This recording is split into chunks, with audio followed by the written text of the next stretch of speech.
Nature isn't kind, and neither am I. Hey guys, it's Lucker here from Aztech, and today I just wanted to basically go over the Lunara changes and basically give an update on the guide that I gave a few months ago, given that both Lunara and Diablo got reworked in, it's been about a week. It was last week's patch. And yeah, I just wanted to go over some of her new talents and what I think of the hero. Allies of the forest are welcome. Alright, so we'll just get into try mode. Yeah, these new skins are pretty good. I'd like to have one of them, but unfortunately I don't have enough shards. But yeah, we'll load up the try mode. To her baseline kit, I don't think much changed other than giving her Nimble Wisp baseline, making her Wisp move a lot faster. So you don't need to take... They removed the level 4 Wisp talents, which were pretty much useless. And they also slightly nerfed her poison's damage at baseline. It went from 34 base damage to 30. So she does slightly less base damage with the poison. But most of the changes that came to Lunara were basically just throughout her talent choices. I think mainly the level 1s. The level 4 pretty much got a new tier because level 4 before were all the basically useless Wisp talents. I think overall she actually has seen a buff for sure since from before. As before she was basically really only a niche pick into like Uther or very weak single target healers. I think the changes have opened up a lot more options. We'll get into some of them mainly now. Level 1, most of this stuff changed. You still have Natural Perspective, which was the go-to basically all the time last time.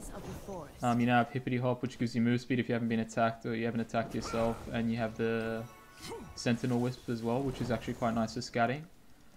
Me personally, I've played around with it a bit, and I still prefer Natural Perspective most of the time, just because of the utility it gives, giving the reveal. Hippity Hop, I would say, is actually quite nice on some maps, such as you could pick it on Cursed or whatever, or like a big map where you actually need to get around, but just the utility from having the reveal on poison, I still think my preference for sure is the poison most of the time. This is also not too bad, the Sentinel Wisp. Nature bestows many. So let me set the level 30. Choose a talent. Yeah, so Natural Perspective.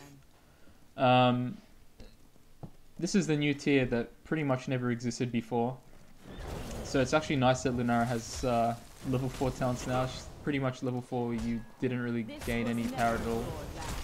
Because the Wisp was basically terrible baseline, and you just take Nimble Wisp. As you can see now, it moves a lot faster baseline. So we can actually have level 4 talents.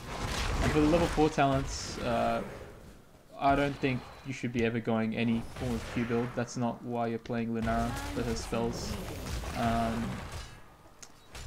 I'd say most of the time, Nature's Culling has always existed for Lunara, but the problem with it before is that it shared the same tier with Splintered Spear, which is arguably, I'd say it's probably her best talent in like overall on the whole tree before all the changes, just because of the sheer damage and basically the poisons that it lets you just get out. You could poison a whole team with if you got a Splintered Spear off, or at least like you could definitely get at least 2-3 targets with a Splintered Spear, and you couldn't really pick this because it was on the same tier as that.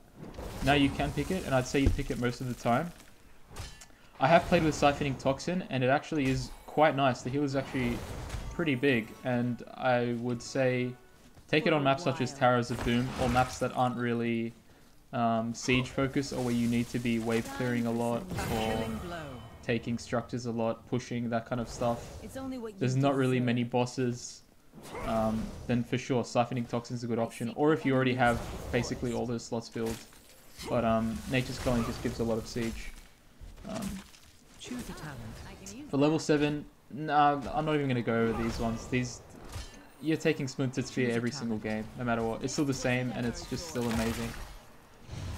Ult choices are pretty much the same. I don't think anything changed with the ults themselves, so you're pretty much, it's still just going to be situational. Do you want the unstoppable, or do you want the damage with the poison spreading? So really, that choice hasn't really changed since the last video. It'd probably be about a 50-50 split. For this game I'll go Thornwood. Level 13. This tier changed a lot. Abolish Magic used to be at 20. It's been moved down. It's always been not too bad, it was just wasn't the greatest at the level 20 level. And it's very useful for situations where you can cleanse a healer, for example, because healers, they can't really cleanse themselves. You can also pre-apply it before you're about to get CC because it gives you 50% CC reduction for 2 seconds after using it. So you can kind of pre-cleanse yourself, but not really. But yeah, it is nice for using on your allies sometimes.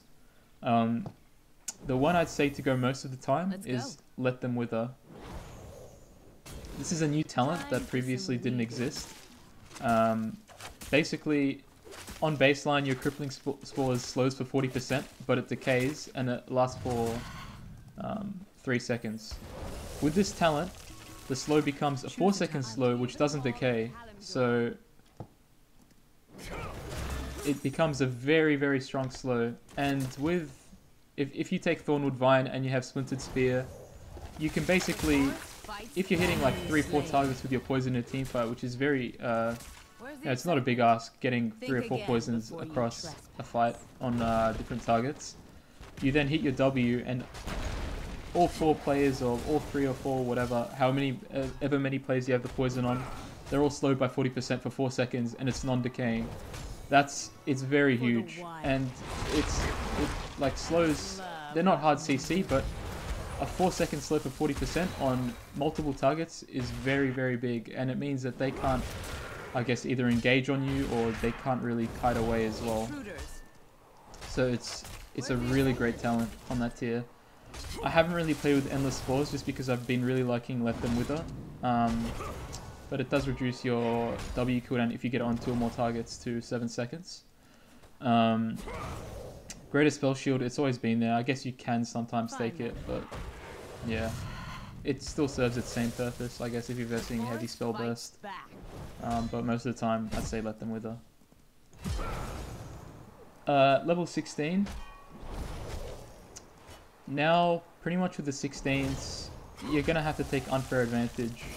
This was previously on the 13 tier, so with it being moved from 13 to 16, you can take other 13 talents, but that means that it basically crowds out, I'd say, the rest of the 16s.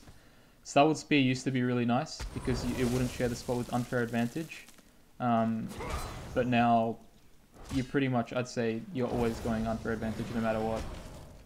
The other stuff is just not that great. Invigorating Spores, I have tried it one game, it was alright, but I just think Unfair is just way too good. 60% damage for targets that are going to be slowed, rooted or stunned, which is honestly has very, very high uptime because you're going to have the 4-second slow yourself, and then your allies are going to have like probably slow stuns and roots, that kind of stuff. And it's 60% more damage on pretty much the biggest part of your kit. Choose a talent. At level 20, you're just going to be wanting to stack up, at this point you're just going to be wanting to stack up your poison damage because your poison damage does have that higher scaling than other abilities, and with that you're going to be going Intensifying Toxin basically all the time. I don't really think the ult upgrades are that great. Galloping Gait used to be really nice with the move speed, but with Intensifying Toxin now giving you a really big damage option with a 40% more damage with the 3 stacks, you're going to be going that pretty much every time. So with those last 2 talents, if these are up, you're basically getting 100% more damage with your Nature's Toxin, which is huge. Overall, I think that the Blizzard did a very good job at reworking Lunara. They added a lot of, definitely a lot more options to a kit with what kind of builds you can go. Like if you still wanted to go the single target build, I guess you could go for like Siphoning Toxin at 4 or something.